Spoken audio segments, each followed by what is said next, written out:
He didn't rule France, he performed it. He was not the strongest king, not the bravest, and not even the wisest. But Louis XIV of France did something far more dangerous. He turned the very idea of power into a performance. For more than 70 years, he made the world believe that he was France itself. He didn't just wear a crown, he wore a spotlight. And when the curtain finally fell, it revealed a man who spent his entire life acting out divinity, while being terrified of insignificance. He was born in 1638, a miracle child, long awaited by King Louis XIII and Queen Anne. The country celebrated. The priests called him a gift from heaven, but heaven, as always, had conditions. When his father died, Louis was only 5. France was ruled by his mother and her cunning advisor, Cardinal Mazarin. The nobles despised them. Civil wars, known as the Fronde, broke out. At night, young Louis was dragged from his bed and rushed away as mobs filled the streets of Paris. He saw what it meant when power loses its mask: chaos, noise, and fear. He never forgot that night. For the rest of his life, he would make sure no one ever saw a king frightened again. He would become untouchable, not by swords, but by illusion. When Mazarin died, the 23-year-old Louis shocked his ministers. He announced that he would rule alone, no regent, no advisor, just him.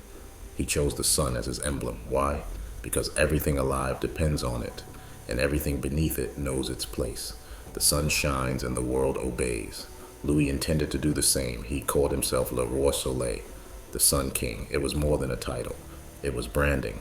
He understood something centuries ahead of his time. If people believe your image, they'll forgive your reality. His stage would be a palace, Versailles. At first, just a hunting lodge outside Paris. He poured fortunes into transforming it into a golden universe where architecture and psychology merged into one. Gold reflected sunlight, and sunlight reflected Louis. Marble floors led into halls of mirrors where courtiers could see themselves multiplied 1,000 times, each reflection reminding them whose light they borrowed. He forced the nobles to move there, away from their provinces and private armies. At Versailles, rebellion became impossible.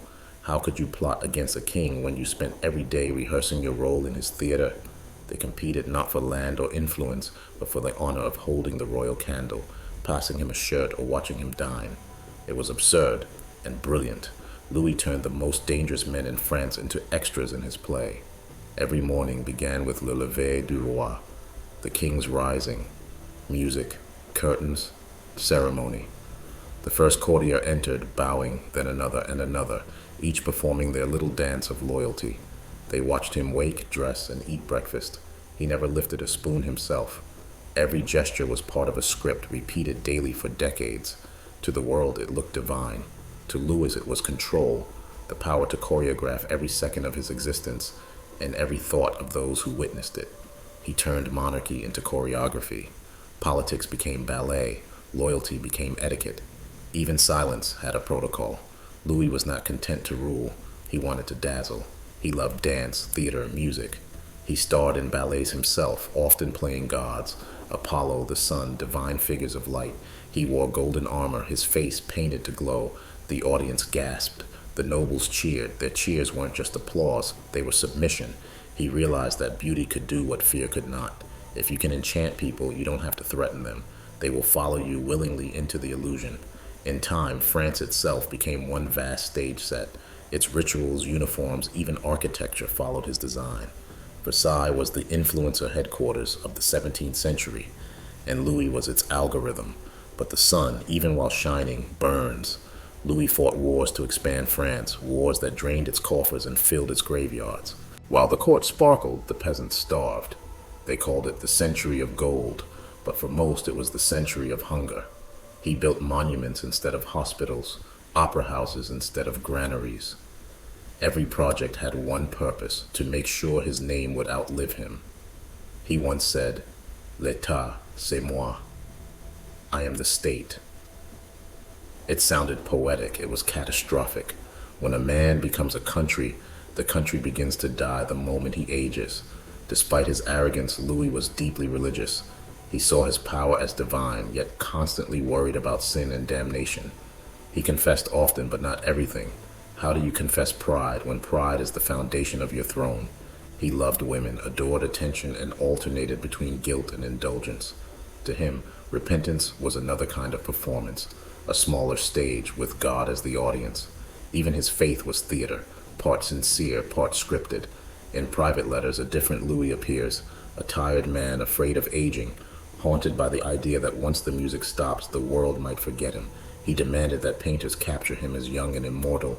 He banned anyone from mentioning his ailments.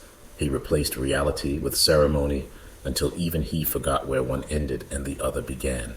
He didn't want love. He wanted immortality. And for that, he paid with solitude. He ruled longer than anyone before or after him in Europe, 72 years. He outlived his sons and heirs. The palace that once rang with laughter became an echo chamber of footsteps and ghosts. When he grew old, courtiers whispered behind fans that the sun was setting, but even dying, he refused to dim. He gave orders for his funeral in detail, how the bells should ring, how the people should weep. On his deathbed, he said quietly, "I loved war too much. Do not imitate me in this." Then he added, "I die, but the state remains."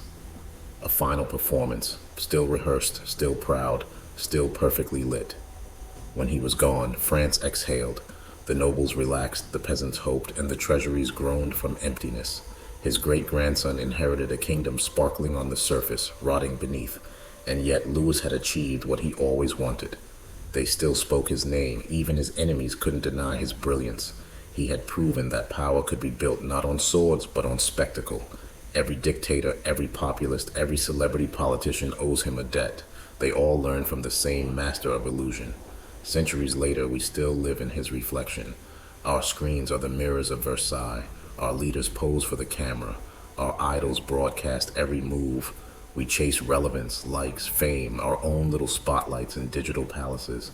Louis XIV would have thrived here.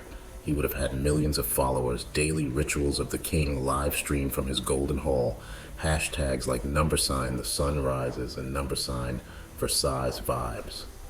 He understood before anyone else that visibility is the new currency, and that once you shine, you must never stop. Louis XIV turned fear into fashion, obedience into art, and politics into performance. He was the first to prove that an image can rule longer than its creator.